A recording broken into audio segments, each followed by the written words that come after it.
Hello students, welcome to PW. I guess आप सारे बहुत अच्छे होंगे, अच्छी तरह से पढ़ाई भी कर रहे होंगे और जिन्होंने मेंस एग्जामिनेशन दिया होपफुली आप लोगों का एग्जाम अच्छा गया होगा। और अब नेक्स्ट 2024 के लिए जो तैयारी कर रहे होंगे उनके लिए बहुत इंपॉर्टेंट है ये समझना कि पेपर कैसा आया था। प्लीज एक चीज समझ लीजिए, जो ये वीडियो है ये बहुत ब्रीफ वीडियो है, एक रिएक्शन वीडियो की तरह है। This is not an deep or detailed analysis of the paper.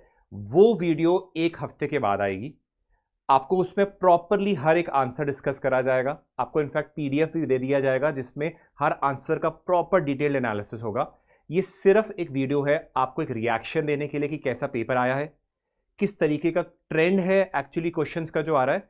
So just as an insight over an overview of the anthropology UPSC paper 1 and 2। So let's begin, देखते हैं कैसा आया paper और जो लोग अगले साल देंगे उनके लिए एक वे फॉरवर्ड की तरह होगा कि किस तरीके से स्टडी करनी है। सो लेट्स बिगिन। ओके, देखिए ये एक चार्ट के फॉर्म पे हमने आपके सामने प्रेजेंट कर दिया है। So what it basically means is from what all topic the number of questions that have come. So this gives a brief idea of what is a trend of UPSC. Now let's see. If we see the meaning, scope and development of anthropology directly, हमने देखा कि इससे सवाल इस बार as such नहीं आए और generally ऊपर नीचे होता रहता है, कोई इतनी बड़ी बात नहीं होती। कभी किसी टॉपिक में ज़्यादा, कभी किसी टॉपिक में ज़्यादा। So that trend keeps on going up and down. उसी तरीके से relationship with other discipline as such direct सवाल नहीं आया। Main branches of anthropology, the scope and relevance, आपने देखा था पहले ही सवाल जो सोशियो कल्चरल एंथ्रोपोलॉजी की स्कोप रेलेवेंस वगैरह के बारे में पूछा गया, तो डायरेक्टली सवाल था। That was a very easy question also. So एक क्वेश्चन उससे आया, these are low hanging fruits. याद रखिएगा, ये सवाल, ये जो टॉपिक्स होते हैं main branches, relationship, scope and relevance, ये बिल्कुल डायरेक्ट होते हैं और आप लोगों को बहुत अच्छी तरह से अपने नोट्स में प्रिपेयर भी होना चाहिए कि डायरेक्ट सवाल आता है, अब डायरेक्ट उसका आंसर लिखिए, अच्छे से थिंकर्स इस्तेमाल करिए उसमें और बेहतरीन नंबर मिलते हैं, right. So these three are the topics, and next we say human evolution and emergence of man theory. This time we see two questions. See overall आप over the years देखिए 2 2 1 2, तो यानी कि देख लीजिए ये टॉपिक हमेशा से एक उसी तरीके का प्लाटो पेस है। 1 क्वेश्चन 2 क्वेश्चन 1 2 क्वेश्चन हमेशा आते हैं। कभी देखिए कोई भी टॉपिक एज सच ऐसा नहीं होता कि आप निग्लेक्ट करें, क्योंकि हर एक एक क्वेश्चन आपके मार्क्स की, आपके रैंक की वैल्यू रखता है, right. Next, characteristics of primates. इस बार प्राइमेट्स से एज सच सवाल नहीं आया। हमने पिछले कई सालों में देखा था प्राइमेट लोकोमोशन से रिलेटेड या उनकी ब्रांचिंग एक्टिविटीज़, उनको बहुत सारे और डायमेंशंस के बारे में या क्लासिफिकेशन के बारे में भी सवाल आता है। इस बार एज सच थोड़ा सा ट्रेंड इस में चेंज हुआ है कि कैरेक्टरिस्टिक्स ऑफ प्राइमेट्स से एज सच सवाल नहीं पूछा गया। Next is phylogenetic status, characteristics and geographical distribution. इससे 2 सवाल आए हैं। अगेन इंपॉर्टेंट क्वेश्चंस थे, अच्छे क्वेश्चन आए थे इसमें से। बायोलॉजिकल बेसिस ऑफ लाइफ, जो आपके सेल से क्वेश्चन होते हैं, इस साल एज सच नहीं आए। जनरली कम ही आते हैं, बट हम लोगों को डेफिनेटली प्रिपेयर करने की ज़रूरत है इसको। Next is principles of pre historic archaeology. Again archaeology एक इंपॉर्टेंट चैप्टर है, इंपॉर्टेंट टॉपिक है, इसको अच्छी तरह से पढ़ना भी ज़रूरी है। इससे 3 सवाल आए हैं पेपर 1 में and good questions. Socio cultural anthropology 7 questions, तो ये आप देख लीजिए बहुत सारे सवाल इसमें से आए हैं, इंपॉर्टेंट भी हैं, तो मैं चाहूँगा कि आप अच्छी तरह से इसको पढ़ें भी, right. Next is anthropological theory से 2 सवाल आए हैं एंड कल्चरल लैंग्वेज कम्युनिकेशन से 1 क्वेश्चन, रिसर्च मेथोडोलॉजी से again 1 question, growth and development से अगेन 1 क्वेश्चन, डेमोग्राफिक थ्योरी से इस बार एज सच, फर्टिलिटी वगैरह से एज सच कोई क्वेश्चन नहीं आया है। And then we see application से 2 क्वेश्चंस। सो अप्लाइड एंथ्रोपोलॉजी की भी अगेन रेलेवेंस है, सवाल पहले भी आए हैं, अभी भी आए हैं और आगे भी आएंगे, क्योंकि यूपीएससी आपसे जरूर चेक करना चाहता है कि अगर इस व्यक्ति ने पढ़ा है एंथ्रोपोलॉजी तो एप्लीकेशन डायमेंशन से इसका क्या पर्सपेक्टिव है। अगेन अगर मैं आप लोगों को before we see the question paper also एक चीज याद रखिएगा कि यूपीएससी में ये जो अप्लाइड एंथ्रोपोलॉजी, ये सारे जो भी टॉपिक्स हैं, इसकी स्कोप अगेन कुछ एज सच सवाल नहीं है कि कहीं से पूछ ले कि बिल्कुल भी आइडिया ना हो। नो, मेजरली सवाल वो हैं जो जनरली क्लासरूम्स में कराए हैं हमने, उससे मोस्ट ऑफ द क्वेश्चंस वहां से आए। डेफिनेटली याद रखिए 1-2 क्वेश्चन बाउंसर्स होंगे एंड उसके अलावा कुछ सवाल ऐसे होते हैं जो कराया होता है, आपकी कॉमन सेंस, आपका एनालिसिस चाहिए होता है। Are you able to connect your logic, what has been taught to you with what is being asked, अगर आप ये करेंगे तो definitely you meet the demand of the question, because it is very well said that do not write what you know, write what is being asked. तो students की सबसे बड़ी गलती होती है वो लिखना शुरू हो जाते हैं जो उनको आता है, बट पूछा क्या गया ये तो देख लो, right. So let's see the topic. See overall if we see the trend, the questions, the question quality, there are certain conclusions that we came to. Paper is relatively easy compared to the last year. देखो last year भी ठीक था, difficult as such नहीं है, but कुछ कुछ questions जो होते हैं ज़्यादा डिफिकल्ट थे। इस बार ओवरऑल एक आई वुड से ईजियर, पिछली बार से ईजियर, और इसकी कैटेगरी भी हम मॉडरेटली ईजियर कैटेगरी में रखेंगे, क्योंकि सी कुछ क्वेश्चन जो बाउंसर आते हैं, प्लीज़ याद रखिए, हर ऑप्शनल में होता है, तो उसको एज सच ये नहीं ले सकते अरे एक ऐसा सवाल आ गया। और जो चॉइस वाले सवाल आते हैं डिफिकल्ट, आप उसको छोड़ दीजिए, अच्छी चॉइस बना लीजिए ताकि आप अच्छे से क्वेश्चंस को कर सकें। Clear? For questions required a little bit of analysis, yes few questions में कुछ एनालिसिस था, मैंने आपको बताया था पहले भी, हर क्वेश्चन एकदम डायरेक्ट नहीं होगा, आपका दिमाग अपना लगाना भी पड़ेगा, right. Questions are directly asked from the syllabus. The best thing anthropology का आप अच्छी तरह से जानते हैं, सबसे बिगेस्ट एडवांटेज एंथ्रोपोलॉजी की ये है कि वो सिलेबस से ही सवाल पूछते हैं, और आपको इतना ज़्यादा आई वुड से कि करंट अफेयर्स में भटकने की ज़रूरत नहीं पड़ती, ठीक है। एक दो सवाल ऐसे थे जहां करंट अफेयर्स का, देखिए सवाल डायरेक्टली करंट अफेयर से नहीं आया, बट आप बहुत सारे सवाल ऐसे होते हैं जहां आप करंट अफेयर्स की नॉलेज यूज़ कर सकते हैं, राइट। जैसे फॉर एग्जाम्पल आपसे कुछ प्रेजेंट व्यूज़ दिए जाएं या कुछ आपने कोई केस स्टडी पढ़ी हो रिसेंटली, तो आप ज़रूर अपने आंसर में लिख सकते हैं। So that is a good thing that you should from your and, जो जनरल स्टडीज़ के लिए आप करंट अफेयर्स पढ़ते हैं आप वो भी ऐड कर सकते हो, तो that is good enough. Two questions that were balanced between static and current affair, as I said balanced उस सेंस में है कि आप अपने साइड से करंट अफेयर्स के डायमेंशंस डाल सकते हैं, but overall as you always said, anthropology again syllabus को की लिमिट से बाहर नहीं जाता, अनलाइक मेनी अदर सब्जेक्ट्स जो होता है।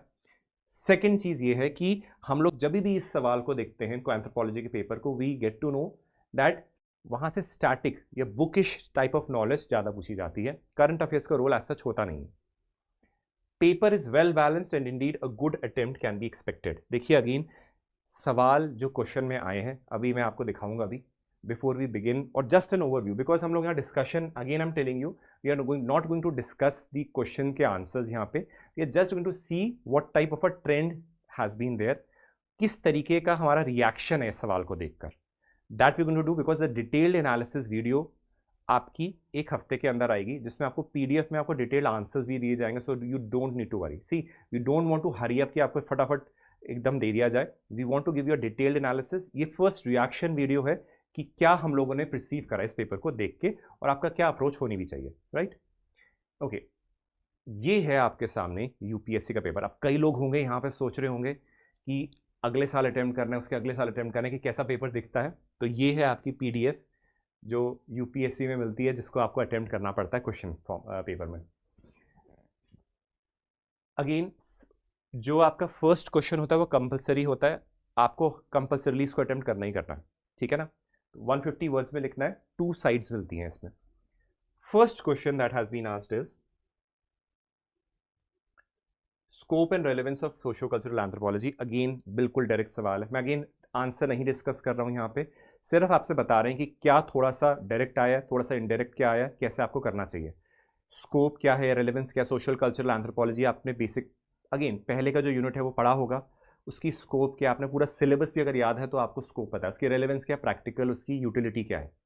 तो बिल्कुल डायरेक्ट सवाल है इसमें। Again I am telling you these are low hanging fruits, कि अगर आपने ठीक तरह से पढ़ा है, आपको थिंकर्स पता है, आप लिखेंगे, आपको बहुत बेहतरीन मार्क्स मिलते हैं। और इन लो हैंगिंग फ्रूट्स में अगर आपने सही तरीके से लिखा है तो 10 में से इवन यूपीएससी के 7.5 तक चले जाते हैं, और समटाइम्स इवन मोर। तो प्लीज़ अगर आपने इन सवालों में, ऐसे इजी सवालों में अगर बेकार से आंसर लिखा है, थिंकर्स इस्तेमाल नहीं करे हैं, तो आपको मार्क्स नहीं मिलेंगे। Easier the question is, you have to put little bit more effort with respect to the answering, especially when you are answering a question of these sort, you need to put the thinkers inside it, ठीक है। चलिए next is cultural impact of iron age. Iron age आपके syllabus में बहुत अच्छी तरह से लिखा भी हुआ था, आपको बिल्कुल अच्छी तरह से इसको एज बतानी थी, आपको थोड़ा सा मैप वर्क से बता सकते थे उसको, आप इंडिया का डायमेंशन, वर्ल्ड का डायमेंशन ले सकते थे, उनका इम्पैक्ट ओवरऑल क्या होगा वो बता सकते थे। लेट अस से आप इंडिया का देखेगा तो आयरन इंडिया, तो वॉरफेयर प्रैक्टिसेस कैसे चेंज हुई, टूल्स में कैसे वेरिएशंस आया, सिविलाइजेशन का इम्पैक्ट कैसे हुआ, तभी तो एक आयरन एज ब्रॉन्ज एज क्यों है, एज है ना, क्योंकि वो डिमार्केट करता है आपकी कल्चरल प्रैक्टिसेस को, तो उन डायमेंशन को मेंशन करना जरूरी हो जाता है यहाँ पे। सो अगेन आई वुड से अ वेरी इजी सवाल, ये दोनों के दोनों ही बहुत इजी हैं, अगर आपने ठीक तरह से बेसिक भी पढ़ा होगा तो भी आप अच्छी तरह से इसको कर सकते हैं। Next is race and ethnicity. This question has been repeatedly asked in the UPSC, बहुत पहले भी बार बार आ रखा है। यहाँ पे अगेन जब आप डिफाइन करेंगे रेस या एथनिसिटी को, अगर आप थिंकर्स को इस्तेमाल नहीं करते, उनके डायमेंशंस नहीं देते, दोनों के बीच में सिमिलैरिटी क्या है, डिफरेंस क्या है, साथ में केस स्टडी क्या है, कोई केस स्टडी से आप दोनों को डिस्क्राइब नहीं कर पाते, तो आपको नंबर कम मिलेंगे। Again whenever you are dealing with such questions, you need to mention the thinkers very well. This is also a very direct question, कोई भी इसमें दिमाग ऐसा सच लगाने की जरूरत नहीं थी। All the three questions till now we have done are of an easy category. Clear? Next is customary law in environmental conservation. अब देखो, कई लोग सोचेंगे कि इन्वायरमेंटल कंजर्वेशन का सवाल कैसे आ गया। एक चीज याद रखिएगा, थोड़ी सी कॉमन सेंस लगाइए, इस तरीके का सवाल नॉट नाउ बट बहुत साल पहले भी आया है यूपीएससी में। आप लोग एक चीज याद रखिएगा, एक एडवाइस है मेरे साइड से, यूपीएससी एक चीज कर रहा है आजकल, हम लोग पास्ट 10 ईयर्स के सवाल करते हैं ना, मैंने एक बार क्लास में भी बताया था, यूपीएससी को हल्का सा जब क्वेश्चंस थोड़े से चेंज करने, क्योंकि देखो limited set of question bank होता है, तो what they do is they go back to the years 1970s 1980s 1990s भी, वहां पर इस तरीके के सवाल पहले बहुत डिटेल में पूछे जाते थे, तो वहीं से वो उठा लेते। ये नहीं कह रहा कि सारे सॉल्व करने लग जाओ, बट एक आइडिया ले सकते हैं वहां से, क्योंकि ये सवाल वहां पे प्रेजेंट था। कस्टमरी लॉ आपका डायरेक्टली पॉलिटिकल ऑर्गेनाइजेशन और सोशो कल्चरल एंथ्रोपोलॉजी से लिया गया है, आपको उससे जोड़ना था एनवायरमेंटल कंजर्वेशन से, सीक्रेट ग्रूव्स वगैरह के एग्जाम्पल दे सकते थे, नियमगिरी हिल्स के केस स्टडी ले सकते थे, इसको एक्सप्लेन करिए एनवायरमेंटल कंजर्वेशन क्या होता है, दोनों के टॉपिक्स को लिंक करिए, थिंकर्स का व्यू मेंशन कर सकते हैं, केस स्टडी मेंशन करनी है, अगर आपने प्रॉपरली ये करा है। आई सीन स्टूडेंट्स की इस तरीके का सवाल you are discussing with certain students, तो उन लोगों ने अच्छे से इंडिया का मैप ड्रॉ कर कर अलग अलग लोकेशंस में क्या क्या सिनेरियोज है वो भी यूज़ करा है। How you can make your answer attractive is again a very important dimension over here. सवाल इजी है, अगेन इसमें बिल्कुल भी ये नहीं कहा जा सकता कि क्वेश्चन डिफिकल्ट था, it is again a easy category question. Gene expression, देखिए जीन के अंदर आपकी इन्फॉर्मेशन एनकोडेड होती है और वो कैसे फंक्शन करती है लास्ट में, वो जीन एक्सप्रेशन के फॉर्म में पता लगता है। तो आप लोगों को आगे कैसे एक्सप्रेस हो रहा है, कैसे फिनोमिनास हैं उसके, प्रोसेसेस के बारे में थोड़ा सा मेंशन करना है, उसका एग्जाम्पल दे सकते हैं, इन चीज़ों के बारे में ऑलरेडी क्लास में डिस्कस करा गया है और बेसिक है। अगर आप लोगों ने जेनेटिक्स बेसिक भी पढ़ी होगी तो आप इसको सॉल्व कर सकेंगे। तो अगेन कई लोगों के लिए अगेन हो सकता है जिन्होंने जेनेटिक्स पढ़ा ना हो, जिनको डिफिकल्ट लगता हो, तो उनके लिए शायद थोड़ा सा डिफिकल्ट हो सकता है। Again this is from the perspective of anthropological student जिसने ठीक तरह से पढ़ा होगा, it is an easy question, easy or little little better than the easy, or simply you can put it still in the easy category only. So अब एक चीज़ देख लीजिए, ABCDE पांचों के पांचों 50 marks come to an easy category question. इसमें से कोई ऐसा सवाल नहीं था जो बाउंसर था कि आपको पता ही नहीं हो, ठीक है, कभी कभार बाउंसर्स आते हैं बट इसमें से नहीं था। तो आप देखिए खुद की, अगर आपने ठीक तरह से सिलेबस को पढ़ा है, देखिए, तो आपको ऑटोमेटिकली ये बाय डिफॉल्ट होगा कि आप अच्छा स्कोर कर सकते हैं इसमें, ठीक है। सो 10 मार्कर्स हमेशा याद रखिए थोड़े लो हैंगिंग फ्रूट्स होते हैं, लो हैंगिंग मतलब आप अच्छी से स्कोर कर सकते हैं क्योंकि लिमिटेड नंबर ऑफ वर्ड्स हैं और उसी दो साइड्स का आपको दे रखा होता है स्पेस। अगर आपने अच्छी तरह से थिंकर्स वगैरह मेंशन करा है, डायग्राम प्रेजेंटेशन ठीक करा है, तो मार्क्स बहुत अच्छे मिल जाते हैं, और उसी तरीके से अगर नहीं करोगे बहुत गंदे नंबर भी मिलते हैं। सो प्लीज 10 मार्क्स के लिए थोड़ा ध्यान रखना चाहिए। Coming to question 2A, please याद रखिएगा ये question 2A again 2, 3, 4 and for that matter question 6, 7 and 8 ये ऑप्शन में होते हैं, चूज कर सकते हैं इसमें से, ठीक है। तो अब क्वेश्चन 2 जो चॉइस बेस्ड है, इसमें अगर हम सवाल देखेंगे, discuss the major species of Australopithecus discovered from South and East Africa and describe the discovery, physical features and significance of Taung baby. It is an absolutely direct question, syllabus में directly mentioned है। ये सवाल कम से कम आई would से 5 to 6 times repeat हो रखा है past years में, not recently also but even in the 1980s and 90s में बार बार रिपीट हुआ है और सेम लैंग्वेज से रिपीट हुआ है। और टोंग बेबी जो है basically it is your Australopithecus africanus, उसके फीचर्स, डिस्कवरी, आपको उसमें जिसने डिस्कवर करा है उसका नाम मेंशन होना चाहिए, लोकेशन, मैप आपको ड्रॉ करने की ज़रूरत है, कैरेक्टरिस्टिक फीचर्स एंड व्यूज़ देने का ज़रूरत है ये। और याद रखिए साथ साथ जब भी ऐसे सवाल आते हैं फाइलोजेनेटिक स्टेटस प्लीज़ प्लीज़ अच्छी तरह से मेंशन करिए डायग्राम के साथ। अगर आपने सारी चीज़ें करी होंगी, ये एक ऐसे सवाल होते हैं जिसमें मार्क्स बड़े कम कटते हैं, they can give you really good marks in UPSC. This is N absolutely direct question. इसमें कोई भी तरीके की इस तरीके से लेटर से लैंग्वेज भी कोई डिफिकल्ट नहीं है। So this is an question of easy category provided you have studied it. Again study नहीं करा होगा तो ऑब्वियसली क्वेश्चन नहीं होंगे, this is still a easy category question, right. Next is discuss the paleolithic environment in the light available evidence with special reference to India. Okay, आपने एक चीज़ देखी होगी, जब भी आर्कोलॉजिकल डायमेंशन वगैरह से हम स्टडी करते हैं उनके कल्चर्स वगैरह, बार बार पेपर वन में एक ट्रेंड देखा गया है with reference to India, with reference to India. So एक एडवाइस है, जब भी आप आर्कोलॉजी पढ़े साथ में पढ़िए, जैसे लेटर से पेलियोलिथिक वगैरह पढ़ रहे हैं, वर्ल्ड का साथ में India, because then you are able to compare it properly, right, you are able to compare it properly. और कोई सवाल आ भी जाता है with respect to India, can answer it well, क्योंकि पेपर वन में भी वो बार बार पूछ रहे विद रिस्पेक्ट टू इंडिया। अब रहा यहाँ पे पेलियोलिथिक एनवायरनमेंट, आपने एक चीज़ देखी होगी, पेलियोलिथिक अपने आप में 3 स्टेजेस में डिवाइडेड है, तो हम लोग उसके बारे में, कल्चर वगैरह के बारे में हमेशा जब भी स्टडी करते हैं हम उसके बारे में स्टडी करते हैं, एविडेंसेस जो जो मिले वो भी हम क्लास में इसको पढ़ाया जाता है। तो फिर भी कई स्टूडेंट्स से जब मेरा डिस्कशन, उन्होंने बोला सर थोड़ा सा डिफिकल्ट लगा था ये। मैं इसको डिफिकल्ट नहीं मानूंगा, क्योंकि कई बार स्टूडेंट इसकी लैंग्वेज को इंटरप्रेट नहीं कर पाते, कोई डिफिकल्ट नहीं था, still little more than easy, easy से थोड़ा मीडियम कैटेगरी में डालेंगे, बट डिफिकल्ट नहीं था क्योंकि ये क्लास में कराया हुआ था। तो इसको, इस क्वेश्चन को कहीं भी आउट ऑफ द सिलेबस नहीं है, ये पिछले पास्ट ईयर क्वेश्चन में 1970s 80s में भी सवाल पूछा जा चुका है पेलियोलिथिक एनवायरनमेंट के ऊपर, और उसका एनालिसिस भी पूछा गया। अगर जिन लोगों ने पुराने क्वेश्चंस को भी एनालिसिस करा होगा तो उनको डिफिकल्टी नहीं पड़ेगी, स्टिल इसको थोड़ा सा मीडियम की कैटेगरी में मैं डाल सकता हूँ। ये तो पूरा का पूरा सेक्शन एक ईजी कैटेगरी थी, this is also easy, this is little bit medium, difficult नहीं था। अगर आपने पढ़ा है ठीक तरह से आर्कियोलॉजी तो प्रॉब्लम नहीं पड़नी चाहिए।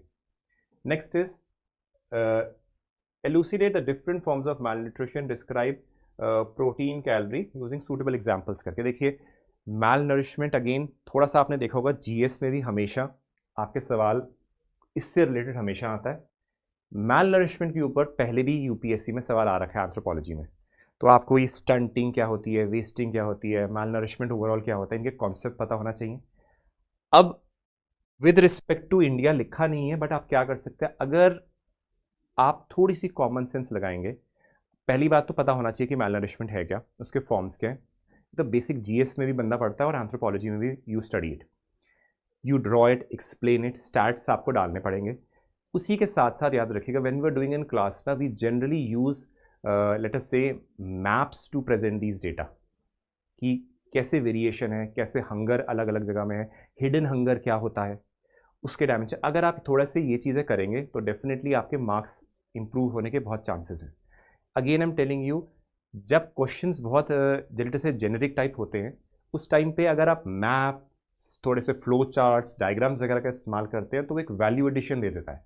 साथ साथ आपकी थिंक, अब यहाँ पे एक और रोल आ जाता है बहुत ज़्यादा, आप कुछ केस स्टडीज़ के बारे में मेंशन करिए जो मैल नरिशमेंट से रिलेटेड है। हमने क्लास में काफ़ी सारी कराई थी, you can use any of them, और उसमें से 1 या 2 केस स्टडीज़ भी लिखेंगे, वो गुड इनफ होगा। अब बाकी रहा डिस्क्राइब द प्रोटीन कैलोरी, ये भी क्लास में बेसिकली हमने करा भी रखा है और इस सिलेबस में मेंशन भी है, एज सच इनडायरेक्टली मेंशन है, बट आप डेफिनेटली आप लोगों ने इसको करा भी होगा। सो अगेन इसको भी ईजी कैटेगरी में डाला जा सकता है। We are just doing an overview, not discussing the answers over here, because उसके लिए ऑटोमेटिकली डिटेल्ड वीडियो आएगी बाद में जो आप एनालिसिस देख सकते हैं। We just doing an overview. What is the homogenization process? Discuss the major trends in the evolution. Help with suitable examples. Homogenization क्या है? आप बेसिकली मूव कर रहे होते हैं एक होमोसेपियंस की तरफ। तो प्रोसेस क्या है? हम जब पूरा का पूरा प्रोसेस करते हैं कि लेटर से एस्ट्रोलोपिथिकस वगैरह पढ़ते हैं, उसके बाद कहाँ से हम होमोसेपियंस की तरफ गए हैं, कैसे कैसे चेंजेस हमारे हो रहे हैं, लेटर से बाइपेडलिज्म से लेके जो ट्रेंड्स बेसिकली है, मेजर ट्रेंड्स हैं, बाइपेडलिज्म हो गया, ब्रेन का साइज़ बड़ा हो रहा है, कैसे कैसे कम्युनिकेशन स्किल्स बढ़ रही हैं, सिविलाइजेशन की तरफ हम जा रहे हैं, तो बहुत सारी चीज़ें हैं जो ट्रेंड्स को डिनोट करता है।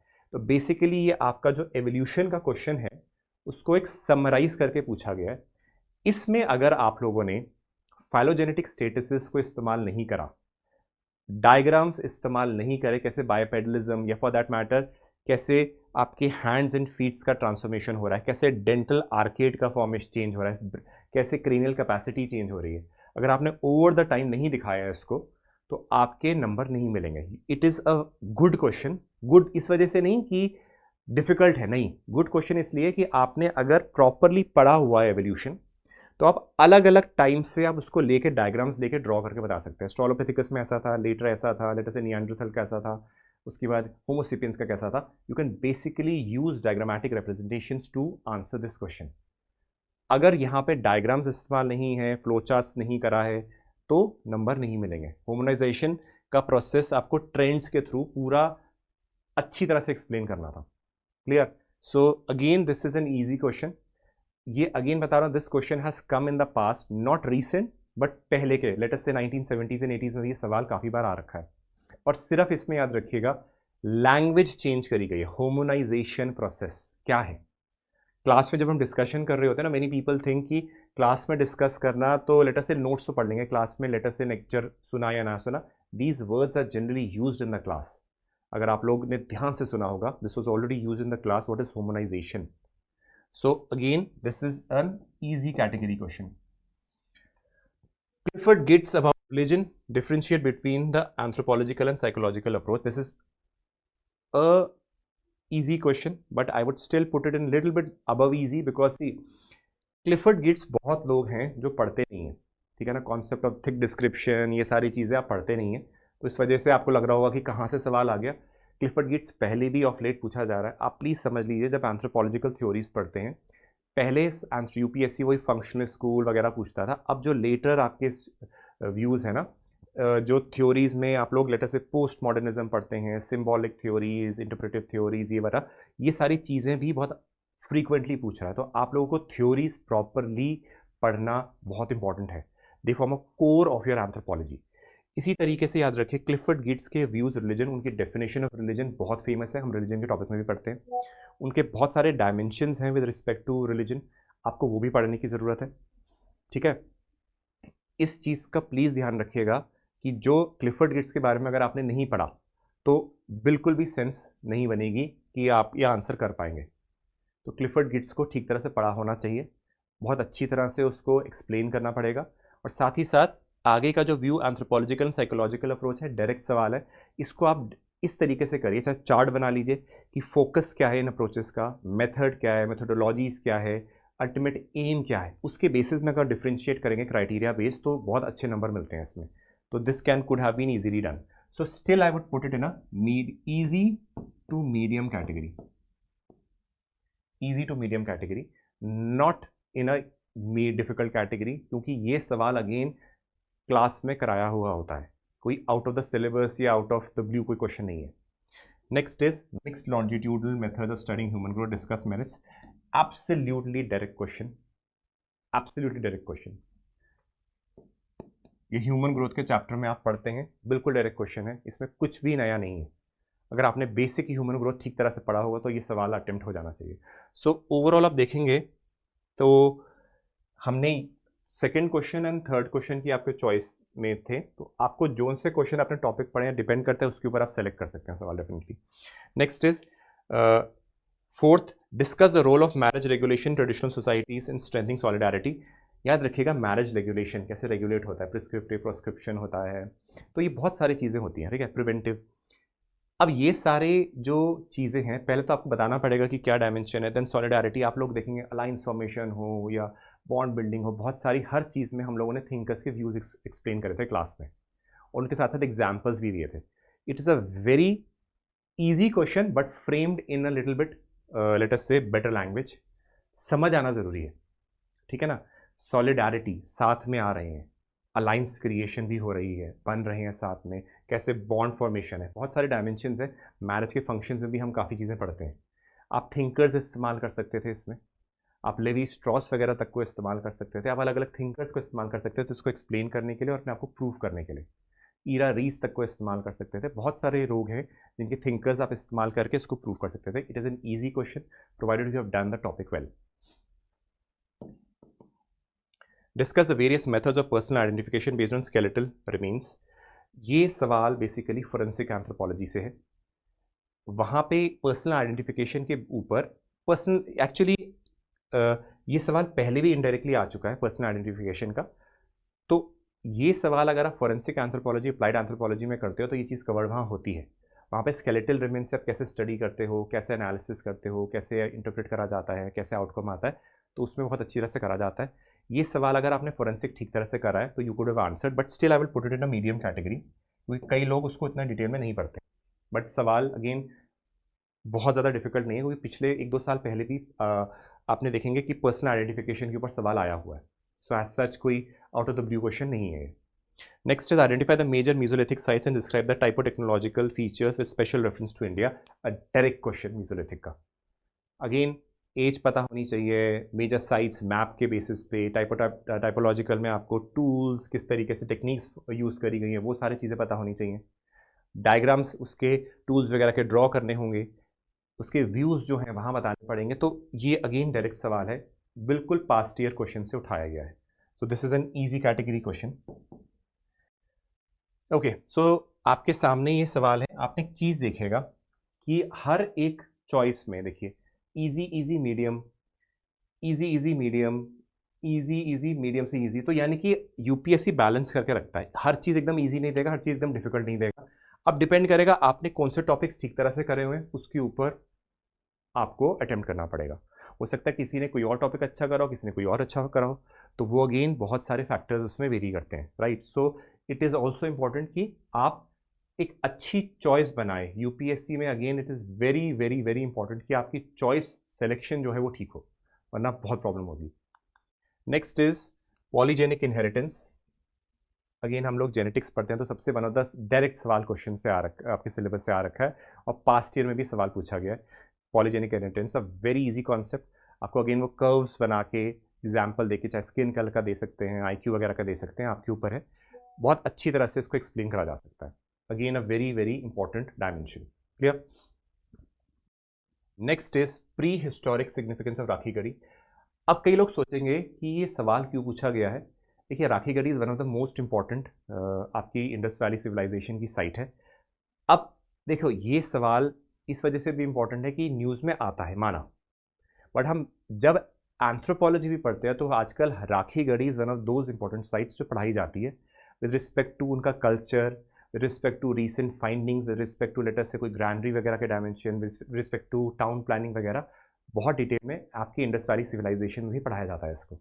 तो कोई एज सच क्वेश्चन नहीं था कि आपको पता ना हो। इसके साथ साथ ये भी इंपॉर्टेंट है कि आप थोड़े सा राखी गढ़ी की साइट की लोकेशन भी आपको पता हो, क्योंकि आप जब इंडस वैली पढ़ते हैं तो उसमें पढ़ाया जाता है कि अलग अलग साइट्स कहाँ पर हैं। If you can do that, definitely वो एक एड ऑन वैल्यू हो जाता है। So again these both of the questions come to a category of easy.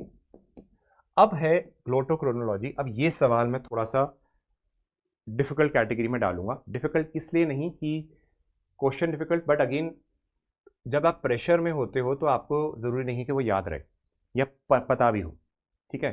तो कई लोगों को मैं उस दिन क्योंकि मुझे क्यों थोड़ी सी हंसी आई थी इस क्वेश्चन को देख के, I was discussing with 2 students regarding this only. तो एक्चुअली टंग से रिलेट मैं उनको एग्जांपल दे रहा था, किसी ग्लोटोक्रोनोलॉजी कैसे पढ़ाया जाता है, कैसे मेथड है एक्चुअली हिस्टोरिकल लैंग्वेजेस का डाइवर्जेंस को स्टडी करने का। Coincidentally it is I think last week only to some of the students I was talking to, and coincidentally यही सवाल आ गया। दे कॉल्ड मी कि सर ये कैसे आ गया, but again it is not necessary कि हर बंदे ने वो पढ़ा हो।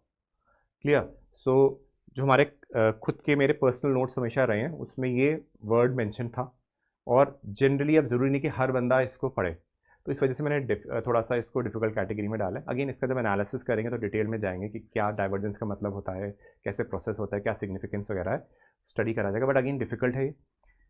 अगर आपको नहीं आता तो शायद लोगों ने छोड़ा भी होगा, बट अगेन कंस्ट्रक्टिव गेस करा जा सकता था इस पर अगर थोड़ा बहुत। बट अगेन आई फील कि एग्जामिनेशन में प्रेशर होता है, तो I am putting a difficult category. अगर नहीं आता बिल्कुल भी तो प्लीज़ छोड़ दो, तुक्का मत मारो, फिर अगेन इंप्रेशन खराब होता है वाला।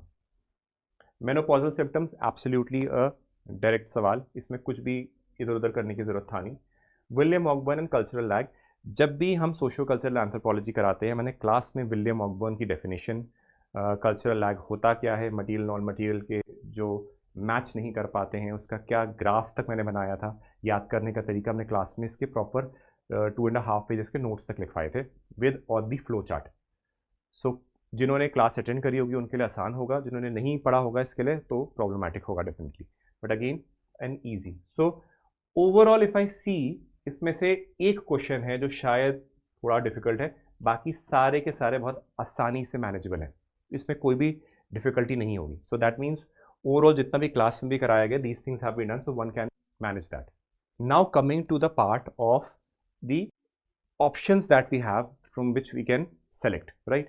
The first is 6A, critically discuss the controversy related to fieldwork of Malinowski and Margaret Mead। Please याद रखिएगा जब भी हम इन थिंकर्स को पढ़ते हैं, इसी के साथ साथ हम उनका फील्ड वर्क के डायमेंशन भी पढ़ते हैं, तो हमने क्लास में बताया था कि अगर इनकी फील्ड वर्क है, लेट अस से Malinowski की पार्टिसिपेंट ऑब्जर्वेशन है, तो पार्टिसिपेंट ऑब्जर्वेशन को भी ऑलरेडी हम पढ़ते हैं कि कितने सारे उनके इश्यूज हैं इन जेनरिक, और विद रिस्पेक्ट टू Malinowski जब पढ़ते हैं तो हम बताते हैं कि उनके फील्ड वर्क में क्या क्या इश्यूज है। तो ओवरऑल आप देखिए, जब आप आंसर लिखते तो ब्रीफली दोनों के बारे में बताते, थोड़ा का उनका क्या वर्क रहा है इसके बारे में बताएंगे, then you go on to the controversy. So it can be answered well, but still थोड़ा सा क्योंकि एनालिसिस ज़्यादा है इसमें, ये डायरेक्ट सवाल नहीं है, और ये नहीं कहूँगा कि बहुत एकदम ईजिली डायरेक्ट आ गया है, इसको आई would put in a little bit medium category, not in an easy category, but it is a manageable question. आप अच्छा आंसर इसमें लिख सकते हैं, क्योंकि अगर आप लोगों ने दोनों थिंकर्स पढ़े हैं, देखिए हमेशा याद रखिए थिंकर्स से रिलेटेड जो सवाल आता है, यूपीएससी हो सकता है उनके साथ खेले जैसे यहाँ खेला है।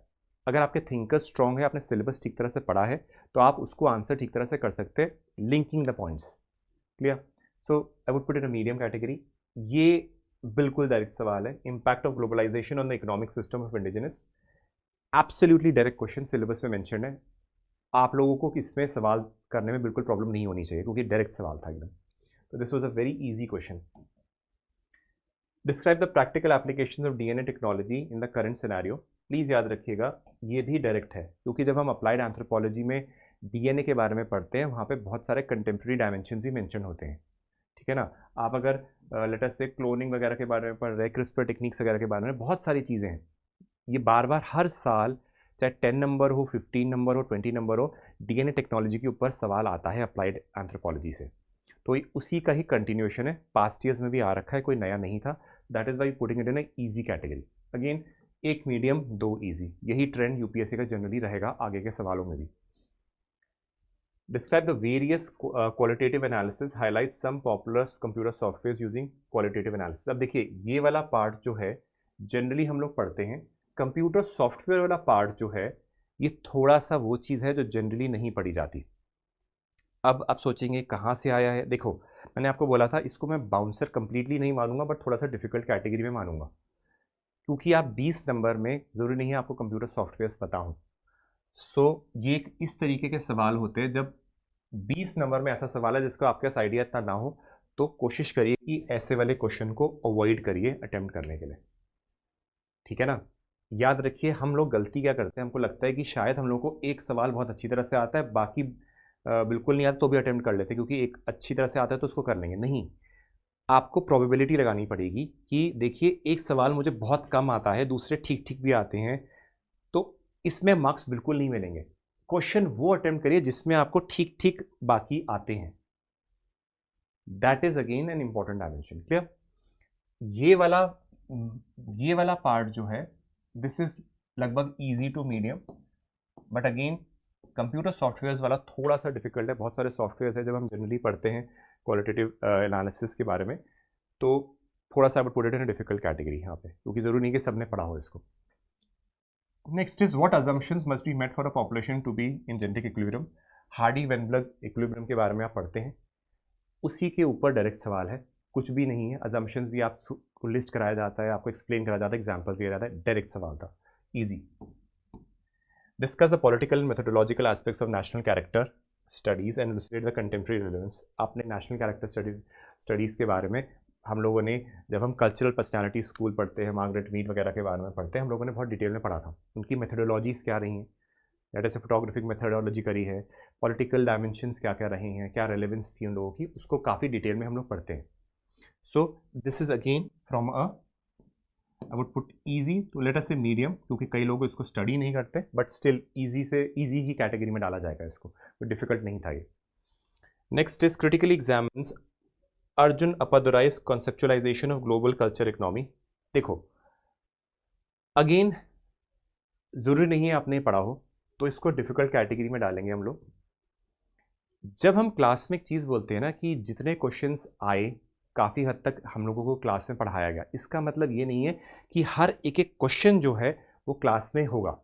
इसका मतलब ये होता है कि आप चॉइस में लेट अस अज्यूम, देखो ये सवाल आप लोगों को 3 क्वेश्चन, ये क्वेश्चन 1 एंड क्वेश्चन 5 कंपलसरी है तो अटेम्प्ट करना है, ठीक है। ये आप देखिए क्लास में प्रॉपरली कराए गए हैं, इसमें कोई प्रॉब्लम होना नहीं चाहिए except for a 1 bouncer that was here. बाकी अब आपको 3 क्वेश्चन अटेम्प्ट करने होते हैं। आप देखिए ये तीनों के तीनों ठीक क्वेश्चन थे, इसमें से 2 क्वेश्चन सेलेक्ट कर लीजिए, चाहे वो क्वेश्चन 2 हो, लेट से 4 हो या 3 हो, डिपेंडिंग। अब 2 कर लिए। अब इसमें से देखिए, खुद देखो दोनों डिफिकल्ट सवाल आए हैं यहाँ पे, ठीक है ना। बाकी हो सकता है आसान हो, तो आपके पास चॉइस है कि आप ये अटेम्प्ट कर लो। हुआ क्या, then you are able to attempt a good question paper. तो ये देखो कि जो चॉइस में जो क्वेश्चन कराए हैं वो हम कर पाते हैं अच्छी तरह से, जो क्लास में कराए, that is what matters. Otherwise which makes no sense अगर आप ये चीज़ बेसिक नहीं समझ पाते तो। Most of the things are generally taught in class. कुछ बाउंसर्स आएंगे, देखिए वो हर बार डाला जाता है यूपीएससी में, हर ऑप्शन में डाला जाता है, तो उसमें से ही एक थे अर्जुन अप्पादुराई।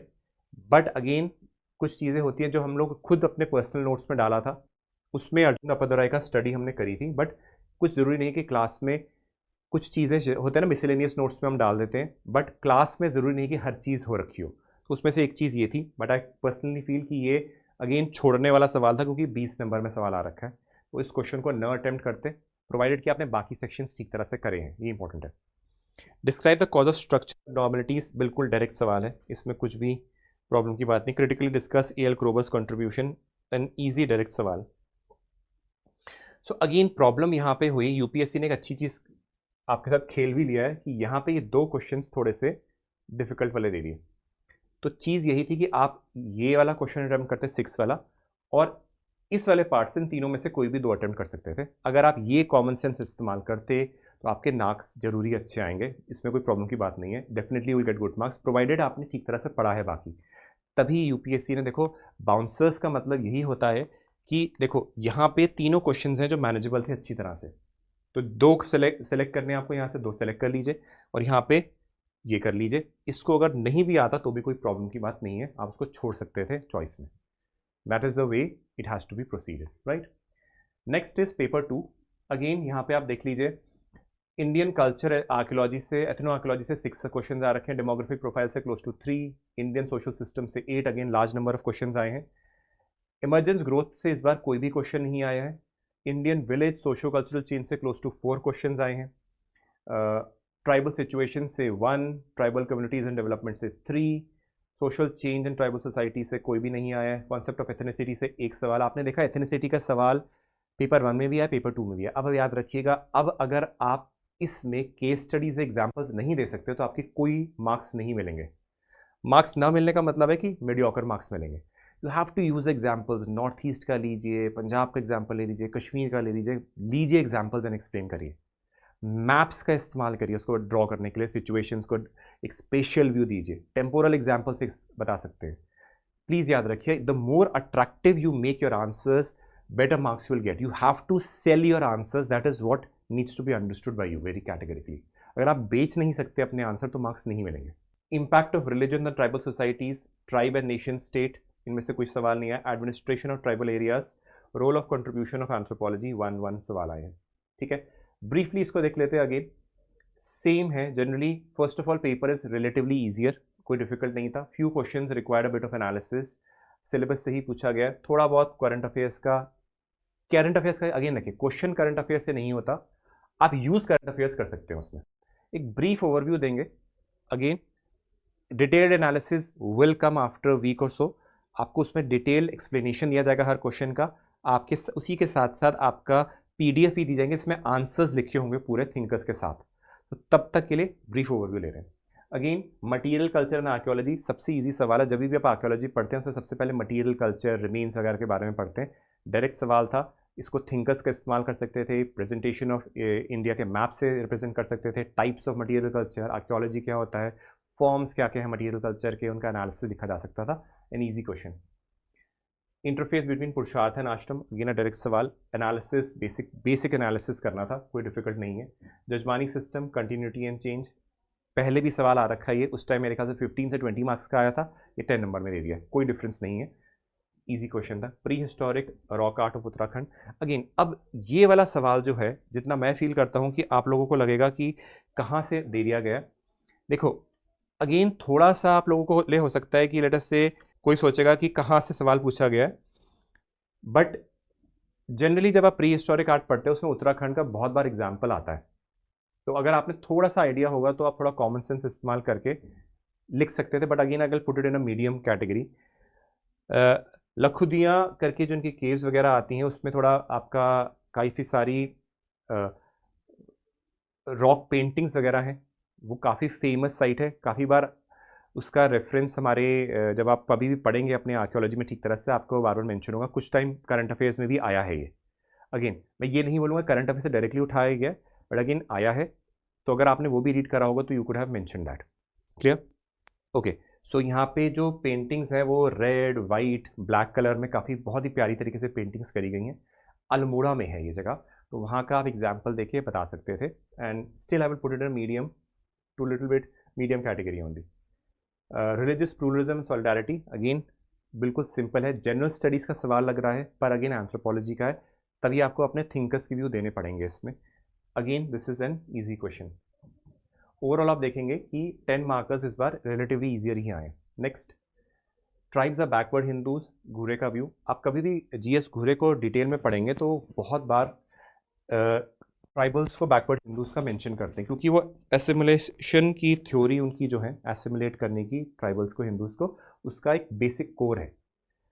तो उनका व्यू का डायरेक्ट सवाल है. अगर आपने वो व्यू पढ़ा होगा बहुत प्यारी तरीके से, एसिमुलेशन का व्यू ऑफ जीएस घूरे, उनका व्यूज़ इसमें, तो आप अच्छी तरह से इसको आंसर कर सकते हैं. अगेन साथ ही साथ लोगों ने इसको कॉन्ट्रोडिक्ट भी करा है, तो आपको उसका एनालिसिस देना पड़ेगा, क्रिटिसाइज करके भी, क्रिटिकली कमेंट करके. अगेन अगर पढ़ा है तो ऑब्वियसली ईजी है क्योंकि डिफिकल्ट नहीं है, but still I would put it in easy to medium category, क्योंकि कई लोग सोचते हैं कि कहाँ से आ गया सवाल, बट अगर आपने व्यू ही पढ़ा होगा एसिमुलेशन को तो you could have answered it well. Next is Indus valley is the first settlement of the big civilisation.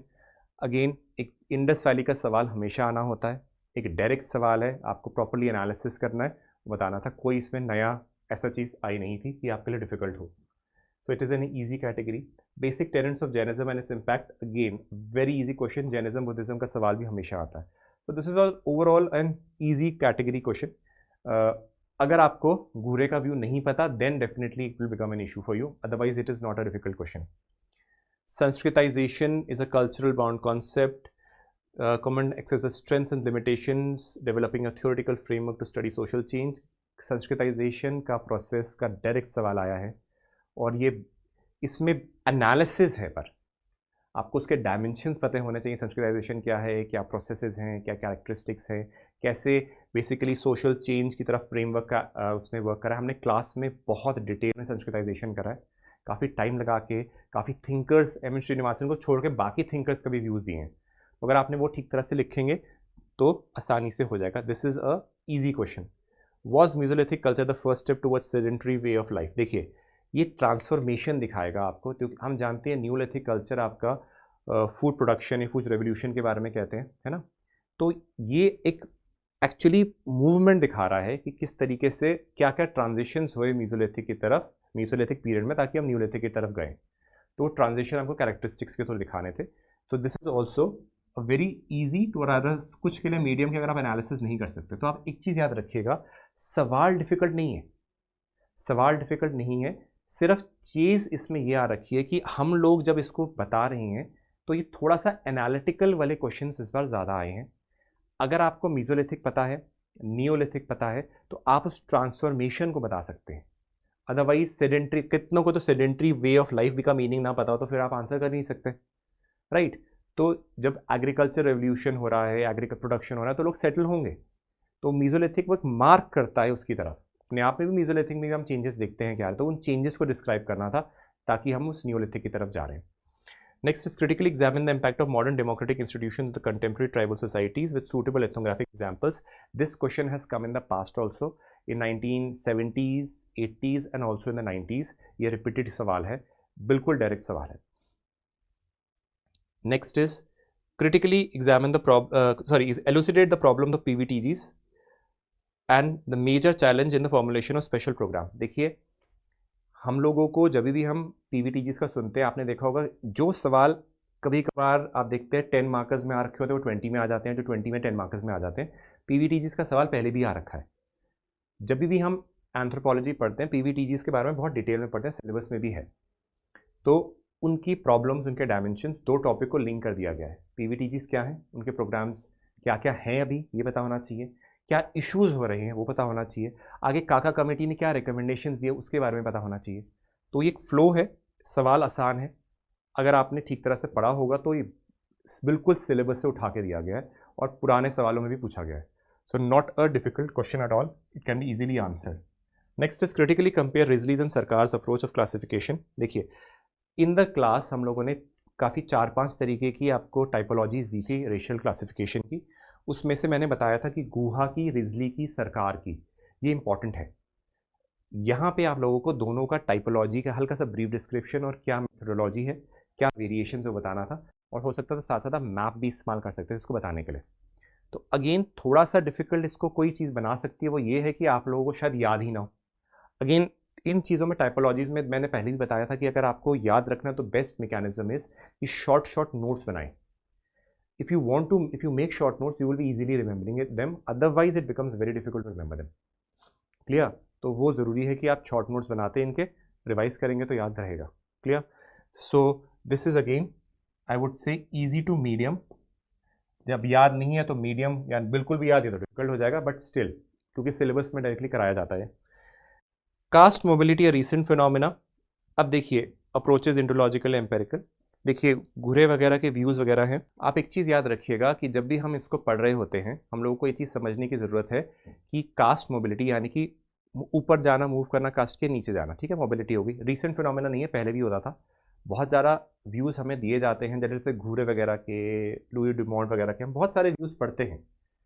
ठीक है, उन लोगों के व्यूज़ में अलग अलग व्यूज़ दिए हैं लोगों के कि कैसे होता है, कब हो रहा है, अभी हो रहा है, रीसेंट हो रहा है, लेट हो रहा है. एम श्रीनिवास ने अपने व्यू दिए हैं, एस दुबे ने अलग व्यू दिए हैं. तो बहुत लोगों ने अपने व्यूज़ दिए हैं. तो आप लोगों को कास्ट मोबिलिटी पता होना चाहिए, किस तरीके से हो रहा है वो पता होना चाहिए. ज़रूरी नहीं कि अभी से हो रहा है, अभी बिल्कुल फैक्ट है, पहले भी होता था. तो then we have to use the views of the thinkers and explain it. So again easy to medium category, not difficult, क्योंकि ये क्लास में कराया जाता है. Next is schedule areas. Again directly polity में भी पढ़ते हैं, कोई आउट ऑफ सिलेबस तो है नहीं. एंथ्रोपोलॉजी में अगेन आप लोगों को थोड़ा सा काका कमेटी की recommendation, ministry of tribal affairs का डायमेंशन, थोड़े से एग्जाम्पल, कौन सी स्टेट्स इसमें कवर होती है, कौन सा शेड्यूल आता है, ये चीज़ें बतानी पड़ेंगी. ठीक है ना? तो ईजी. रामापेथिकस शिवापेथिकस डिबेट. देखिए ये सवाल 3 या 4 बार पहले भी आ रखा है. इस सवाल को जनरली लोग भागते हैं इससे कि क्या डिबेट होगा.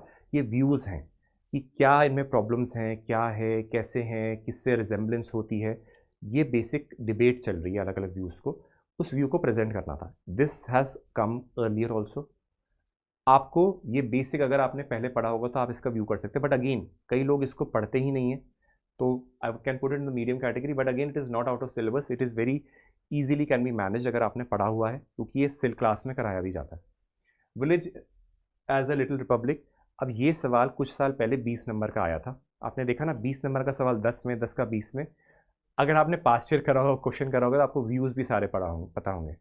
ठीक है ना? गांधी जी का क्या व्यू था, बाकियों के क्या व्यू थे, कितने लोगों ने बोला कि विलेज रिपब्लिक है, कईयों ने बोला नहीं है, तो वो व्यूज़ बताने की ज़रूरत थी. Next is Dravidian languages and सब ग्रुप. अगेन लिंग्विस्टिक एंथ्रोपोलॉजी से आ रखा है. Linguistic anthropology of paper 2 actually. आप लिंग्विस्टिक क्लासिफिकेशन जब पढ़ते हैं तो आप द्रविडियन लैंग्वेजेस के बारे में बताइए, उनके टाइप्स बताइए, मैप में रिप्रेजेंट करिए, उसका सिग्निफिकेंस क्या है ये बताइए, उसके ओरिजिनेशन के बारे में बता सकते हैं. द्रविडियन लैंग्वेज जरूरी नहीं है सिर्फ इंडिया में, आप जानते हैं पाकिस्तान के रीजन में भी द्रविडियन लैंग्वेज प्रेजेंट है, तो you can mention that also for that matter. Karma and rebirth, direct question पहले भी आ रखा है. So overall if you see an overall easy section जो आ रखा है. सो आपने एक चीज़ देखी होगी कि दोनों पेपर्स में इस बार जो कंपलसरी क्वेश्चन आ रहे हैं वो ईजी आए हैं. सो ये बेनिफिट क्या होता है, can score really very well. क्योंकि जब ये डिफिकल्ट आने लग जाते हैं ना, फिर बड़ा डर लगता है कि यहाँ पे कैसे सवाल आएंगे. तो that is a good thing. Next is annihilation of caste possible. Discuss the future of caste system in the various proactive measures. Please याद रखिए annihilation of caste doctor Ambedkar का व्यू था. आप जानते हैं future of caste system 3 view से पढ़ते हैं. या तो कास्ट का फ्यूचर एनाहिलेशन होगा, या गांधी जी का व्यू था कि वर्ना सिस्टम जो है रिस्टोर हो जाएगा, या तीसरा व्यू था कि मॉडिफिकेशन के साथ आगे जाएगा, जैसे एम श्रीनिवासन, एंड्रयू बेथेन सब ने कहा था। तो आपको ये वाला व्यू के बारे में मेंशन करना है, पॉसिबल है तो आपको दोनों तीनों डायमेंशन से बताना था। क्या क्या गवर्नमेंट ने एक्चुअली स्टेप्स वगैरह ली हैं, मेजर्स ली हैं उसको कास्ट के बाइसेस को हटाने के लिए, डायमेंशन डिस्क्रिमिनेशन को हटाने के लिए, एक पॉजिटिविस्टिक व्यू बताना है आपको। अच्छी तरह से बैलेंस्ड अप्रोच में आंसर लिखना है। प्लीज़ याद रखिएगा ये सवाल ऐसे होते हैं कि बैलेंस्ड अप्रोच बहुत ज़रूरी है। क्लियर? पता भी होना चाहिए कि एनाइलेशन ऑफ कास्ट किसने बोला। क्लास में बहुत डिटेल में इसका एक्सप्लेनेशन दिया गया था। अगर आपने पढ़ा होगा उस चीज़ को क्लास में तो definitely you can answer it well. It is an easy question because it was done directly in the class. Distinguishing between ethnic identity and ethnicity, discuss the factors of the ethnic conflict. ये बार बार क्यों आ रहा है? North east में आप देखेंगे बार बार issue हो रहा है। मैंने आपको पहले भी बोला था डायरेक्टली सवाल करंट अफेयर से नहीं उठाते, वो चाहते हैं आप नॉर्थ ईस्ट के इशूज़ के बारे में पढ़िए, बताइए कि क्या क्या है। Not even north east, for that matter even Punjab का सिनेरियो हो सकता है, आप उसको भी ले सकते हैं, बाकी स्टेट्स का भी ले सकते हैं। आप इसको एक्सप्लेन करिए प्लीज़, क्योंकि ये सवाल मेंशन था कि आएगा क्लास में। मैंने 2-3 बार बोला था एथनिसिटी से सवाल आएगा, तो ये मच एक्सपेक्टेड लाइंस में था, क्लास में बताया भी गया था। स्टिल कई लोग अगर को कन्फ्यूजन हो रहा है तो देखिए आपको थोड़ा कॉन्सेप्ट रिवाइज करने की ज़रूर पड़ेगी। ईजी टू मीडियम स्टिल डालूंगा क्योंकि कई लोग सोचेंगे कि कैसे आंसर करना। अगर आप इसमें अपने एग्जाम्पल्स एंड केस स्टडीज़ नहीं लिखते आपके मार्क्स नहीं आएंगे, प्लीज़ ये समझ लीजिए, वो जनरल स्टडीज़ नहीं है ये। Next is Shivalik deposits show a variety of neogene fossil. अब प्लीज़ याद रखिएगा ये सवाल जो था ये थोड़ा सा नहीं, एक डिफ़िकल्ट सवाल था, इसको प्लीज़ थोड़ा सा समझ लीजिए। हर सवाल जो होता है हम लोग अज्यूम करते हैं कि आसान होगा, ये आसान सवाल नहीं था। इसका रीज़न ये है कि नियोजीन पहले पता होना चाहिए कि नियोजीन क्या है, उसी के साथ साथ पता होना चाहिए शिवालिक डिपॉजिट्स क्या है। इसका एक्सप्लेनेशन अगेन 28 मिलियन ईयर्स के आसपास से लेके 2.8 मिलियन के आसपास इनका ड्यूरेशन काफ़ी बड़ा है। उसमें आप म्यूज़लिथिक वगैरह बहुत सारे ओवरलैप कल्चर्स को देखते हैं, उसके डायमेंशन को शिवालिक पीरियड से आपको डिस्क्राइब करना था जो हम इंडिया में पढ़ते हैं। तो अगेन बहुत सारे फॉसिल्स इसमें मिले भी हैं, बट अगेन कन्फ्यूजन आज भी रहता है कि क्या इसके अंदर फिट हो सकता है, नहीं हो सकता, डिबेट्स भी चल रही हैं अभी। सो अगेन हम लोगों को इस क्वेश्चन को एक ऐसा सवाल था कि आप शायद 2-3-4 लाइनें जानते हो, 4-5 लाइनें जानते हो, कॉन्सेप्ट थोड़ा सा पता हो, but I personally feel I also found it difficult. तो ये क्वेश्चन अगेन क्योंकि ये डिफिकल्ट है तो ये अटेम्प्ट नहीं करा जाना चाहिए। अगर आपको प्रोवाइड पता हो तो बिल्कुल ठीक बात है, but again it was a difficult question. So advice ही होगी कि ये सवाल आपने अटेम्प्ट ना कराओ ये सोचकर कि ये आता, अगर आप ये अटेम्प्ट करेगा और ये नहीं आता तो बेवकूफ़ी होगी। This was a difficult question, this could have been left, advice ही होगी लेफ्ट छोड़ने की। Next is elucidate the shifting terrains of tribal policies in colonial post colonial period. Direct question कि कैसे पॉलिसीज चेंज हुई हैं, डायरेक्ट सवाल है, सिलेबस से उठा रखा है। Critically examine the displacement of tribal communities with respect to hydro electric dam projects affected the women in local context. Again हमने क्लास में भी जब पढ़ रहे होते हैं तो हमने डिस्प्लेसमेंट वगैरह के बारे में पढ़ते हैं, तो उसमें बहुत बार case studies with respect to women, hydro electric power projects उसके बारे में बताया होता है। साथ साथ ये भी कि वुमेन को इम्पैक्ट कैसे पड़ता है, क्योंकि वुमेन ज़्यादा सेंसिटिव होती हैं इस चीज़ों में, ठीक है ना। तो उनके केस स्टडीज़ के साथ आपको मेंशन करना था। काका कमेटी में इसके डिटेल्ड एग्जांपल्स के साथ केस स्टडीज़ दी हैं और एक क्लास में कराया भी गया। अगेन आप सोचेंगे कि सर हर चीज़ क्लास में एक ही आंसर में लिखाई हो, नो। ट्राइबल डिस्प्लेसमेंट की केस स्टडीज थी, विमेन की केस स्टडीज भी थी, हाइड्रो इलेक्ट्रिक की भी थी, कई सारी ओवरलैप करी थी। You had to smartly use them over here. So this question was again not difficult, easy to medium बोलूंगा क्योंकि क्लास में एक तरीके से कराया भी था ये। Role of anthropology in nation building illustrate, a direct question है, बस एनालिसिस चाहिए। पूरा सिलेबस जो है उसको इस्तेमाल करना था कॉमन सेंस से, तो कोई डिफिकल्ट नहीं है। एक क्रिएटिव राइटिंग एबिलिटी चाहिए, थिंकर्स एंड अपनी कॉमन सेंस इस्तेमाल करके। Next is discuss the distribution of tribes in different geographical regions in distinct institutional features. Direct question syllabus में मेंशन्ड है ज्योग्राफिकल डिस्ट्रीब्यूशन का। Critically evaluate the contribution of S C Roy. ये कम से कम 3 से 4 बार सेम सवाल आ रखा है लास्ट के 5 साल में, 5 या 6 साल में, 3rd या 4th time S C Roy आया है। अगर आप इस सवाल को नहीं कर पाते हैं तो आई थिंक आपने PYQs देखी ही नहीं है। पिछले 5 ईयर्स में तीसरी बार है आया है, तो आप खुद जानते हैं SC रॉय, LP विद्यार्थी, कुछ ऐसे लोग हैं जो आपको अच्छी तरह से करना है।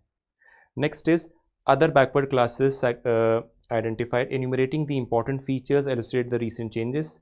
Again easy question, direct syllabus में मेंशन है, तो इसमें कोई डिफिकल्टी नहीं थी। तो आप खुद सोच लीजिए, अगर आपका ये सवाल आप अटेम्प्ट नहीं कर सकते थे तो अगेन ये दोनों सवाल ऐसे थे कि आप अटेम्प्ट कर सकते थे बहुत आसानी से। सो यूपीएससी ने इसी तरीके से क्वेश्चन बनाया। देखो अब यहाँ पे बहुत आसानी से ये सवाल हो सकता था, ये हो सकता था। यहाँ पे आपके ऊपर चॉइस है कि आप इन तीनों में से कौन सा सवाल सेलेक्ट करें। मेरी एडवाइस यही होगी कि ये दोनों अटेम्प्ट करिए और इन तीनों में से जोन सा ठीक लगेगा अटेम्प्ट कर लीजिए। तो ओवरऑल अगर मैं आपको इसका एक एनालिसिस बताऊं तो यही होगा कि क्वेश्चन पेपर पिछली बार से आसान आया है, ठीक है। कुछ चेंज ये हुआ है कि एनालिसिस थोड़ा सा ज़्यादा बढ़ गया है। एनालिसिस तब बढ़ता है जब वो चाहते हैं कि आप अपना थोड़ा सा सोच कर लगाएं, थोड़ा सा दिमाग लगाएं, और ये कोई गलत बात भी नहीं है। सी एंथ्रोपोलॉजी में अगेन सिलेबस से ही सवाल आया, सिलेबस से बाहर तो आया नहीं है। इसका डिटेल्ड एनालिसिस जो है कि क्या क्या थिंकर्स आने चाहिए, क्या क्या व्यूज़ आने चाहिए, वो हम एक वीक के अंदर आपके सामने लेकर आएंगे। प्रॉपरली आपको बताएंगे कि कैसे अप्रोच होनी चाहिए हर क्वेश्चन की, क्योंकि अभी एक फर्स्ट रिएक्शन वीडियो थी कि किस तरीके से पेपर आया है।